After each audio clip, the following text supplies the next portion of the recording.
ఇక మామూలుగా మనకి తెలుగు రాష్ట్రాల్లో ఏది జరిగినా అది రాజకీయాలకు సంబంధం లేకుండా జరగదు. ఫైనల్గా అది రాజకీయంగా మారిపోతుంది.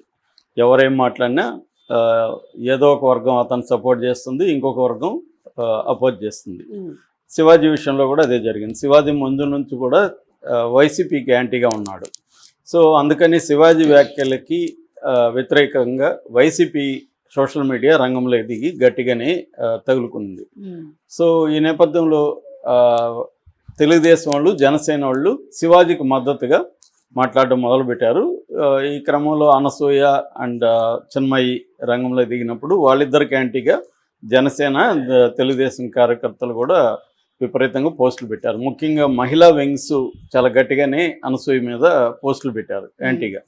శివాజీని సపోర్ట్ చేస్తున్నారు. ఈ క్రమంలో ఎవరు ఊహించిన విధంగా నాగబాబు మాట్లాడాడు. నాగబాబు ఈ మధ్యకాలంలో సైలెంట్గా ఉన్నాడు. రాజకీయాల్లో కానీ సోషల్ మీడియాలో కానీ ఆయన యాక్టివ్గా లేరు. కానీ సడన్గా ఆయన 14 నిమిషాల వీడియో డీటెయిల్గా పెట్టాడు. ఆయన చెప్పింది మంచిదా చెడ్డదా అని పక్కన పెడితే అది జీర్ణించుకోలేని పరిస్థితి జనసేనలోనే వచ్చేసింది. ఇదేంటి, శివాజీ మనవడు కదా, శివాజీకి యాంటీగా ఇతను మాట్లాడుతున్నాడు ఏంటి, అసలు అనసూయని సపోర్ట్ చేయాల్సిన అవసరం ఏంటి నాగబాబుకి, ఇదంతా కూడా వైసీపీనే వాడుకుంటుంది ఇప్పుడు. ఎందుకంటే నాగబాబు వీడియోని వైసీపీ వాళ్ళు విపరీతంగా ప్రచారంలోకి తీసుకొచ్చారు.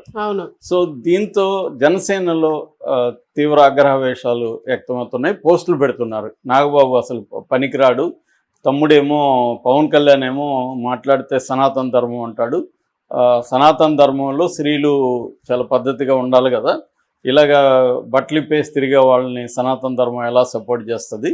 సో ఒక పక్క పవన్ కళ్యాణ్ సనాతన ధర్మం అని విపరీతంగా మాట్లాడతాడు, ఈయనేమో వచ్చి మీ ఇష్టం వచ్చినట్టు బట్టలు కట్టుకోండి అంటాడు, అదెలా కుదురుతుంది, ముఖ్యంగా అనసూయని సపోర్ట్ చేసినట్టే ఉంది అని వాళ్ళు చాలా తీవ్రంగా పోస్టులు పెడుతున్నారు.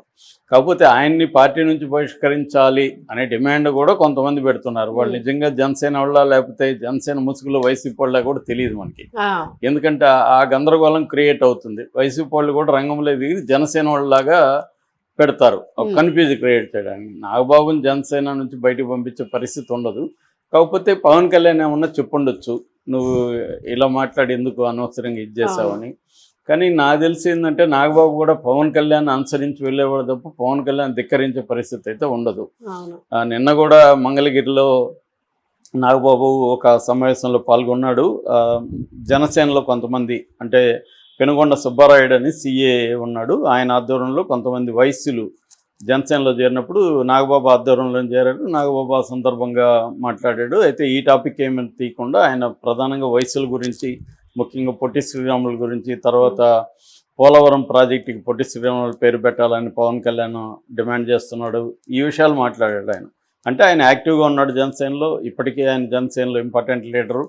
కాబట్టి ఆయన్ని బయటికి అయితే పంపించే పరిస్థితి అయితే ఉండదు. కానీ బయటికి పంపిస్తారు అనే ఒక వార్త, బయటికి పంపాలి అనే ఒక డిమాండ్ కనిపిస్తుంది. ఈ డిమాండ్ చేస్తున్న జనసేన వాళ్ళ లేకపోతే జనసేన ముసుగులో వైసీపీ వాళ్ళ అనేది తెలియదు, క్లారిటీ లేదు మనకి. కాకపోతే జనసేన వాళ్ళు కూడా ఈ వీడియో పట్ల అయితే అసంతృప్తిగా ఉన్నారనేది మాత్రం వాస్తవం. ఎందుకంటే వాళ్ళకి షాక్ అయిపోయారు వాళ్ళు, ఇదేంది శివాజీని మనం సపోర్ట్ చేయాలి కదా అన్నట్టుగా. రెండోది అనసూయకి జనరల్గానే యాంటీ ట్రెండ్ నడుస్తుంది.